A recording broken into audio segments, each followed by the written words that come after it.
Hey everyone, it's Karen, and on this episode, I brought Harlow Wilde. She's my first narrator off of Instagram. Hello, Oh, welcome. thank Thank you. you. Yeah, thank you for joining us today. I'm excited. I am too. All right. So guys, as usual, I have plenty of questions for her. But let me do a little introduction about her first. So she narrates romance books. So yeah, spicy, any type of romance, she's got that down. So like I said, let's dive straight into these questions. You ready for them? Ready. Okay. So the first question I have for you is, how do you prepare before you even step into the booth? Meaning, like, do you have a specific method for annotating your manuscripts or breaking down character plots or profiles, or how do you do that? Yeah. So, depending on who I do the project with versus a production company or an indie author, it kind of varies. But as far as manuscript prep goes, basically all I do as a narrator is I highlight the different characters' dialogues. That also plays a factor as if it's dual or duet or multicast. I usually have select colors that I'll use for certain characters. And then occasionally I go through and I make sure pronunciations of places or certain names that I don't know is also kind of set off to the side so I don't have to Google it every single time or do my research then in the moment of recording. So as far as that goes, it's pretty basic for both of them. And then as far as like doing it with a production company or with an indie author, the production company usually will provide us a little bit of information from the author that they have their own questionnaires. And then I also have my own questionnaire that I will supply for indie authors that will help kind of determine characters and get a sense of the book. Oh, okay. That's fun. You have everything organized. That's perfect. Kind of, yes. Okay, so the next question I have for you is, when you're handed a script with dozens of characters in it, how do you map out your like distinct voices and your accents for and your quirks like for each character? And how do you not lose track of that? So, with accents, you usually will know ahead of time whether you can do the accent or not. I am not as proficient in accents as I would like to be. So, if a project comes my way or like to be thrown in for the idea of being the narrator, if I can't do that accent, then I don't usually apply or send in an audition. But with characters, what I like to do is, again, the dialogue with the manuscript, but I will take certain voices that I determine fits the character based on my knowledge and what I've kind of determined through the author's writing and my own performative creativity. And depending on the character, usually with the MMC and the FMC, I kind of have a general idea of what they're going to sound like while I'm prepping. But the side characters sometimes will change mid record. If I'm in the booth and I go to say, oh, this is what I would think it would sound like, I record it, I listen back, and I'm like, you know what? Maybe not. So I would kind of play with it. I also, in my forms that I submit to indie authors, will provide information that says what kind of animal or what kind of instrument would their voice be, little things like that to give me a little bit more to work with. And then after that, I kind of play with in my mind, like, how does this person like their coffee? Do they like coffee? Little things like that that play a part in creating those characters. And then for the voices, I will usually create little sound clips that I save and can reference and go back to later if I need to. Awesome. Didn't even think Yeah. about like asking about the instrument thing. That's really neat about Yes. what's the instrument gonna like sound like. I like that. It's just different things. Everybody picks out ideas of how they make their characters differently. So just kind of whatever works for you. Yeah. All right. So the next question I have for you is, how much creative freedom do you have with a book versus following the exact directions of an author or their directors? Yeah, we usually have a pretty good amount Oh, of freedom to play. I've never done a directed session before, so I've never had to experience being directed personally by a producer or somebody that works well with the author. Sending out the vibes that I'll be able to do that someday, but usually based off of the text that we're provided from kind of like a character build from the production company or even the author. And then obviously context clues in the text itself where it says his voice was gravelly or she said in a whisper. Little things like that really play a factor into the performance. But other than that, it's pretty much free for all. It's just my interpretation, my performance on how I think this book should be read. And yeah, it's a lot of fun to be able to have that kind of creative freedom. I haven't had strict creative freedom before, but I try to stick to those little things, like I said. like that. Creative Yeah, freedom is the best. it is. That shows you and your talents, so that's what I love. Aw. The next question I have for you is, can you talk about a time when you struggled to connect with a specific character? Like, how did you overcome to deliver that performance? Yeah.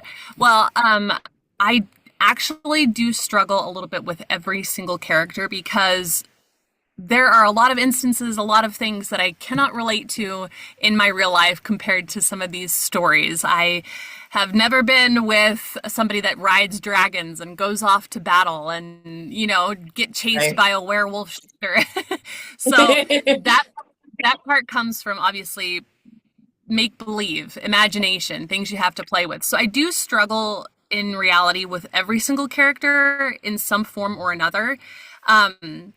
But at the end of the day, it takes time to process through the text, process through the performance, and just kind of push through and trust my instincts based on the knowledge that I know from the story and from how I've built these characters up in my head. I kind of just have to let it come out how it's supposed to be, and trust that the author picked my voice for a reason and that I will deliver based on all of that information. Well, I would pick you because of your voice for sure. Anyways, like Oh, just that's so listening to you sweet. anyways. You're welcome. That's very All kind. right. All right, the next question I have for you is many listeners don't realize like how physically demanding narrators are. So, what are your vocal warm-up routine? Like, what's that look like? How do you protect your voice during this during this session? Like, let's run that down. Yeah. So I need to be better about my vocal warm-ups and warming up my body and my mouth and my neck because in reality, Yeah. voice work is all in this space. So you gotta not just your voice, but you gotta move these muscles and your shoulders and everything. So I need to be better about doing my warm-ups. But I do a lot of like lip trills, bubble blowing, tongue twisters. There's like some mouth spray sometimes that will help with like mouth clicks and extra saliva, stuff like that. But I do try to do some kind of a warm up. It might be shorter than normal. I am part of a narrator group that somebody had provided some YouTube videos about singer warm ups, and I've just found one that I felt like I could do. It was like a 10-minute warm up, so it's pretty easy. So I will usually put that on and have that on while I'm setting up my system in my booth, whether I'm uploading files or getting my iPad set up, and kind of just do that. But it's not as good as it should be. And as far as for vocal strength and keeping it going, you just kind of have to listen to your body, and every narrator is different, but there will be signs in your body. Your voice will start cracking, or your voice won't be able to go as deep or as high as you would like it to in previous recordings. So that's a real big cue for me that I'm like, okay, I need to take a break, maybe be on some vocal rest for half hour or drink some water or whatever it is that I need to do to kind of get that back. And some days I can get back into the booth after giving a break, but then there are other days where it's not happening and you just have to like call it for the day just to protect your instrument. I like that. Yeah. The next question I have for you is, how do you handle emotional exhaustion of narrating an incredible, like heavy, dark, or tragic scene and transition like right back to your normal life? Yeah. I actually don't feel like I struggled too much with coming out of the booth and going back to my normal life. I feel like in my head, those things kind of just float around, but I know that they're a story. Um, and also it helps because when I first read the book as a reader while I'm prepping, that's when I feel like I experience those emotions the most. Just like you want to keep reading, you don't want to stop the chapter, you got a couple more to go. But when I'm in the booth by that time, I already know how the story plays out. And so I don't really struggle with that too often. There have been a couple characters where we've had some pretty heavy themes, and it's hard to try to wrap your mind around that and how to portray that the best you can as a performer with somebody who has never experienced those levels of trauma. Right. So I don't have too much of a struggle with it, but that's kind of how I deal. Yeah. Oh, well, I think you're dealing with it great, so nice job. Oh, All right. So the next question I have for you is, can you walk us through your typical recording workflow? How do you balance like performance side with the technical side, like your editing and all that fun stuff? yeah. Yeah. So with production companies, it's a little bit easier because I just essentially get to perform. I get to just do the work that I enjoy doing and that I was hired to do as the voice actor. And I just record the audio and send the audio to them, and they take care of usually the edits, the pickups, the mastering, all of that stuff. However, if you are working with an indie author outside of a production company, it kind of changes. And so then I would perform and have all the information and all the things I need for that. But then I would turn around and either hire it out to a professional editor, and then it would just be the same way as it would be with a production company.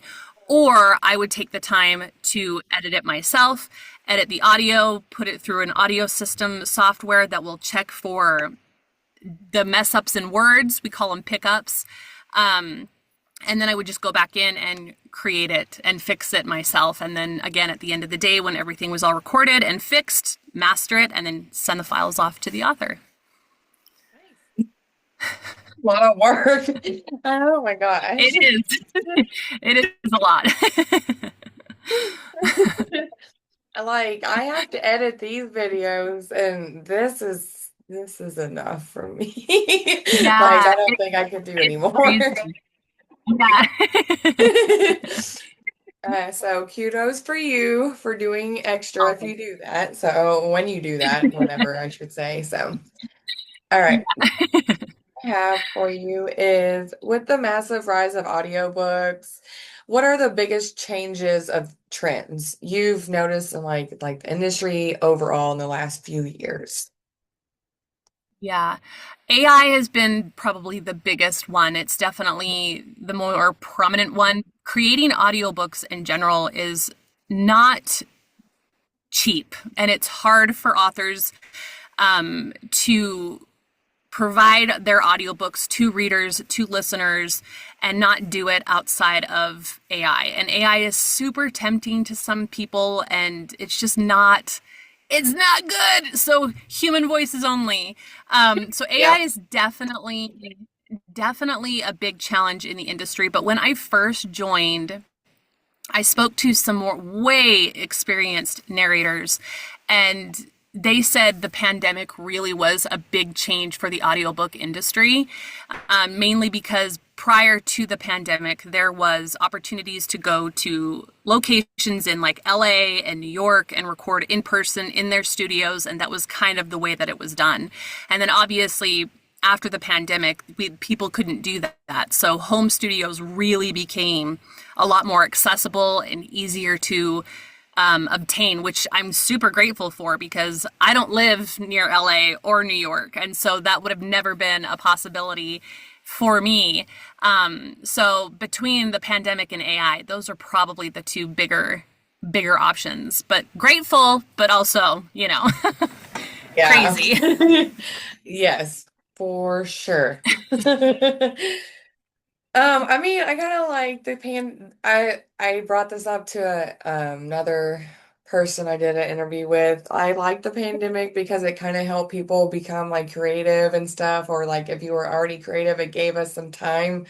However, I don't like why we had to do it, why we had to stay in, all that stuff. Like there was actually like real issues going on. People were really dying. So like it was good and bad at the same time. But I do believe like the pandemic really did help a lot of people kind of venture out into who they really should be or want to be or whatever, dream to be. And it helped us. So I like that a little bit, like I said, for that part. The other part, no. All right, move on. The next question I have for you is how does it feel to know that your voice is the sole companion for listeners on long commutes, during workouts, or like while falling asleep? Have you had any like memorable like interactions between anybody, like any of that? Well, first of all, it's a very surreal feeling. I have yet to experience anything super crazy just because I'm still kind of a newbie at it, but I just did a convention in California in June, and I got to read a snippet for an author, and that snippet went live while I was there or right before I went to the event in California, and she was actually at the event. Um, and so she came up to me. She knew exactly who I was. She asked me to sign her poster for her book. It was really a surreal moment. It was very special. I told her that it meant a lot to me as like baby's first convention, and she was like my first official autograph as an audiobook narrator. So that was really amazing. And I hope one day to be a very prominent audiobook narrator with voices that are companions to people because as I'm a mom of four, and that's kind of what pulled me into audiobooks was it was my way to escape. And not that I needed to escape from my life, but just to have that time for myself. I was an avid reader before I had children, and it's harder to do when you have children running around.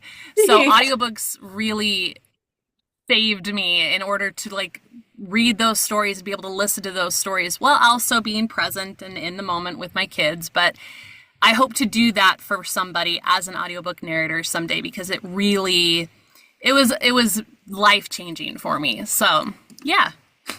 I like that.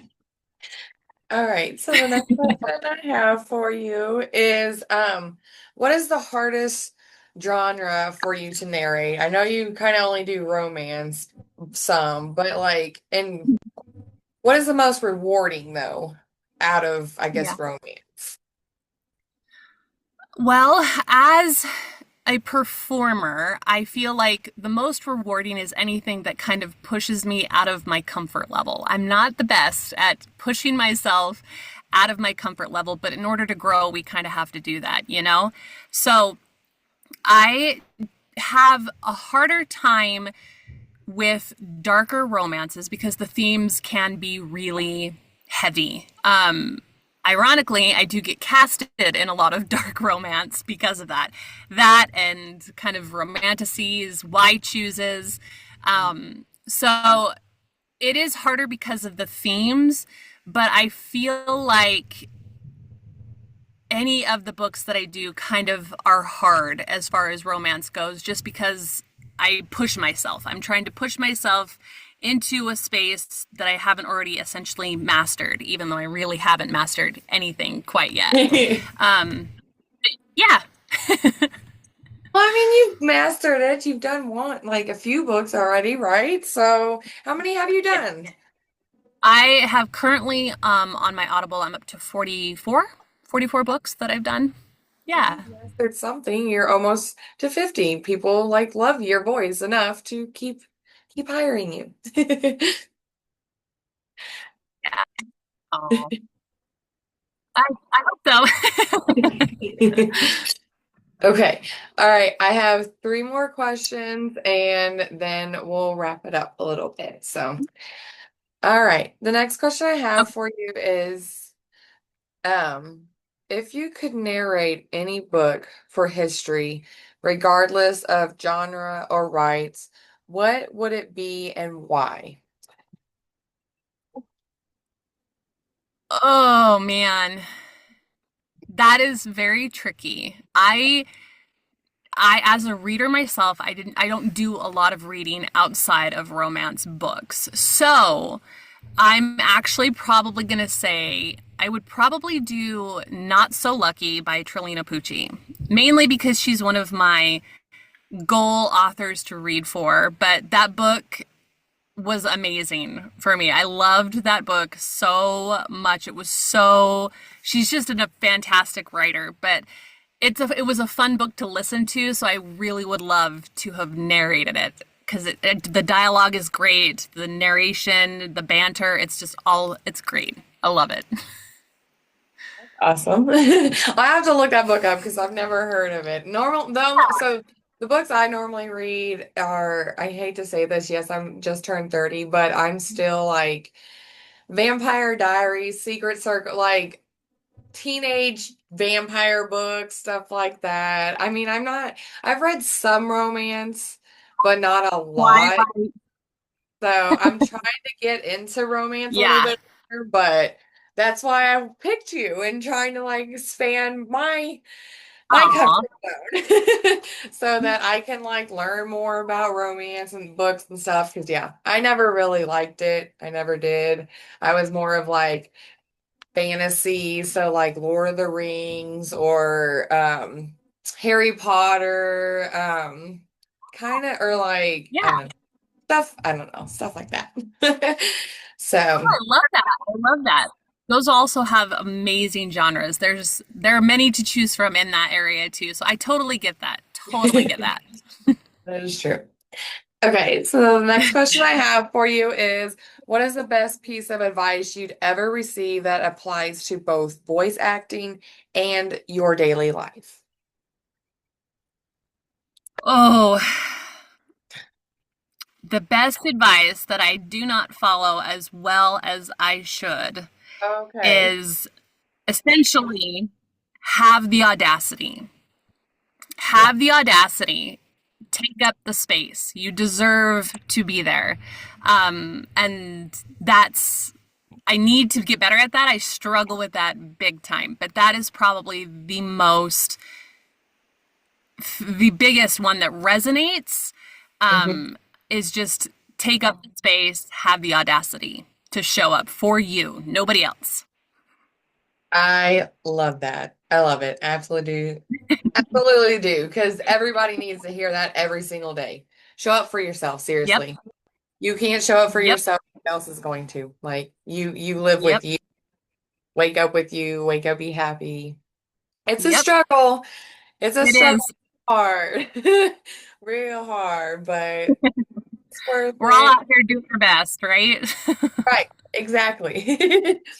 Okay, so the next question I have for you is, where can our listeners find your latest projects in connection with your online? I know you have like obviously your Instagram, but like do you have websites? Let's talk about all that fun stuff. Yeah. So I am active on my socials. I am active on Instagram and TikTok. It's harlow.wild underscore on TikTok, but then harlow.wild on Instagram. My website is harlowwild.com, and that I have samples and kind of a little bit of a sneak peek of some of the works that I've done. On both my socials too, you guys can also go to my link tree, which will provide like my audibles. You can go and see all the books that I narrated because sometimes Audible won't. If you click on a narrator, it doesn't just give you that narrator. It'll usually give you other things that have similarities to that person.